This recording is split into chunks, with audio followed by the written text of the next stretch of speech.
At 6:47 a.m. on March 15, 1933, Frank Crowe stood at the edge of a limestone cliff in rural Pennsylvania, staring at 23 miles of wilderness that separated two towns. 41 years old, bankrupt since Black Tuesday, wearing borrowed work boots. The state had given him one Caterpillar 60 tractor, $75 in operating funds, and 8 months to cut the first modern highway through the Allegheny foothills. Behind him, the single bulldozer idled, belching black smoke into the morning fog. Its blade was already dented from 3 days of work. In front of him, the forest stretched unbroken, a tangle of oak and maple so dense that sunlight barely touched the ground. No one had ever built a highway with one machine before. Most engineers said it couldn't be done. Frank Crowe had lost everything 4 years earlier. Now he had nothing left to lose. The morning of October 29, 1929, Crowe had owned a construction firm in Philadelphia. 6 trucks, 18 employees, contracts for residential developments across 3 counties. By noon, his bank had failed. By evening, every contract had been canceled. His investors, men who'd shaken his hand at country clubs, wouldn't return his calls. Within a week, the firm dissolved. Within a month, he'd sold his house, his car, everything except his engineering notebooks and a single drafting compass his father had given him. He moved his wife and 2 daughters to a farmhouse outside Harrisburg, heated by a wood stove lit by kerosene lamps. For 3 years, he worked odd jobs, repaired fences, dug wells, anything. The engineering degree from Lehigh University gathered dust. Then in January 1933, a letter arrived from the Pennsylvania Department of Highways. The state needed to connect Harrisburg to the western coal towns. The regular contractors were either broke or too busy with federal relief projects. The department had one experimental bulldozer, a Caterpillar 60 they'd bought before the crash. Would Crowe be interested in attempting an experimental highway construction project? The pay was minimal. The time frame was impossible. The equipment was insufficient. Crowe wrote back the same day. He left for the site 3 days later. The Caterpillar 60 weighed 9,000 pounds. It had a 4-cylinder engine producing 60 horsepower, hence the name. Top speed on flat ground was 4 miles per hour. The blade, made from 1/4-inch steel plate, measured 8 feet wide and 3 feet tall. It could push roughly 6 cubic yards of soil per pass, assuming the ground was soft. Pennsylvania limestone was not soft. The tracks were 18 inches wide, designed for farm work, not mountain excavation. Crowe had read the manual cover to cover.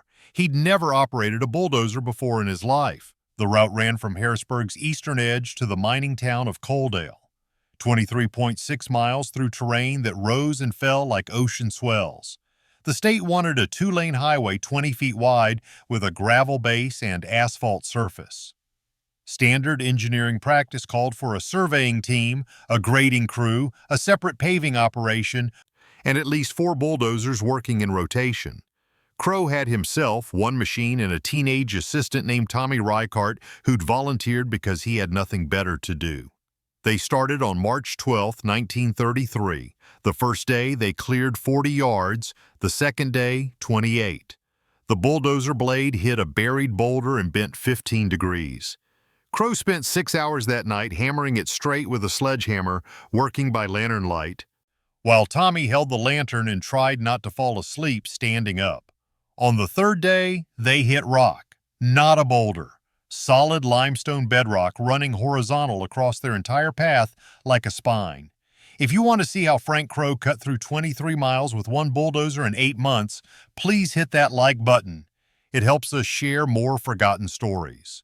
Subscribe if you haven't already. Back to that limestone.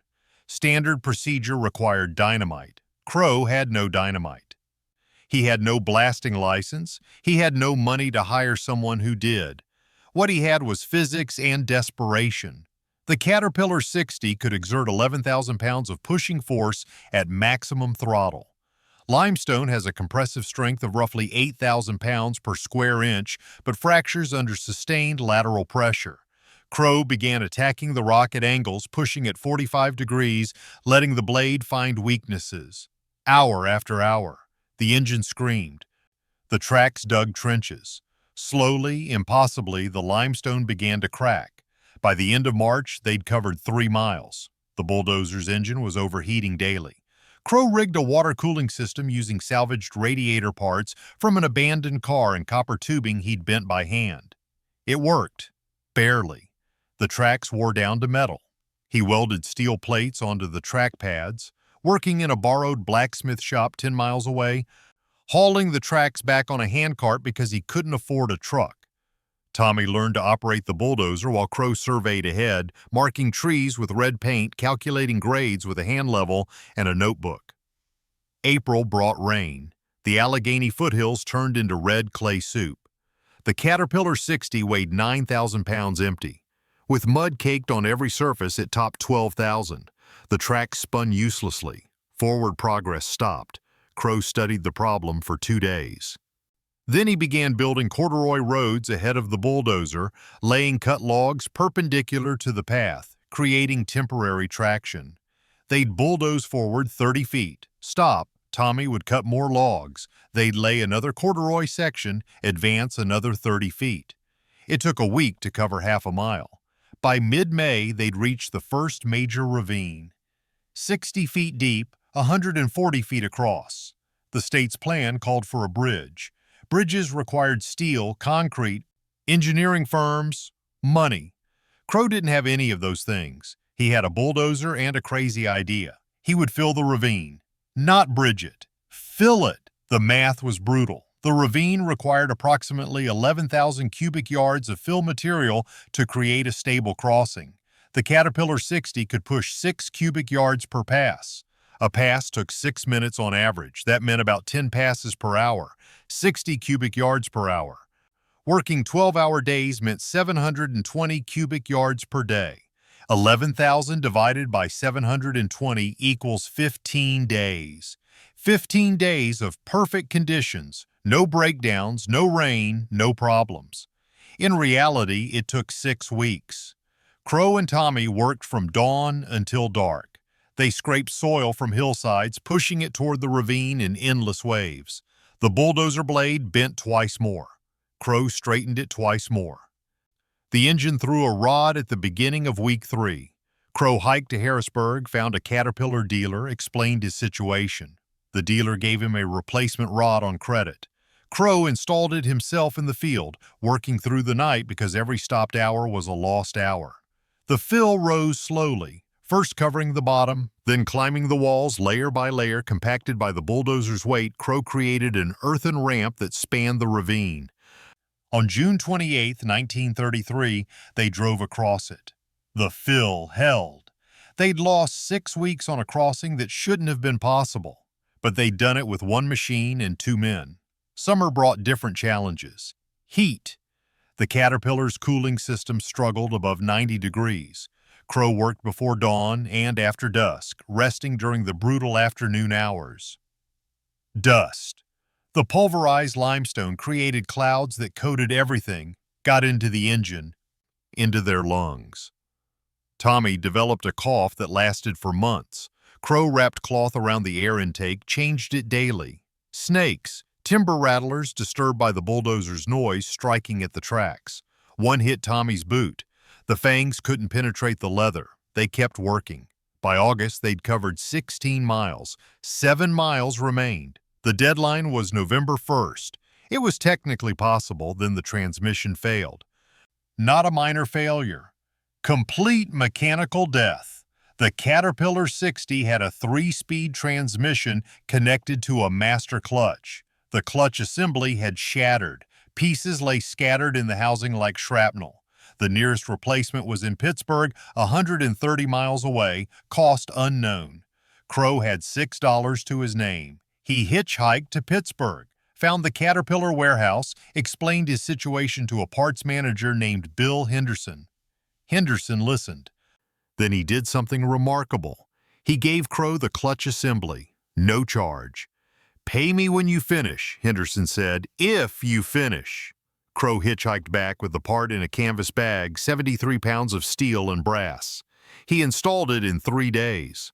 On August 19, 1933, the bulldozer roared back to life. September and October became a blur of motion. Crowe and Tommy worked 18-hour days. The final 7 miles contained the steepest grades, the densest forest, the most unforgiving terrain. The bulldozer climbed slopes that engineers said were impossible. 20-degree inclines. 25. Once, attempting a particularly vicious hillside, the machine tilted so far sideways that Tommy jumped clear, certain it would flip. It didn't. The tracks held. They crested the hill and kept going. October 27, 1933, 4 days before the deadline. The bulldozer broke through the last tree line and emerged onto the flat ground at Coaldale's edge. 23.6 miles, 7 months and 15 days. One Caterpillar 60, 2 men.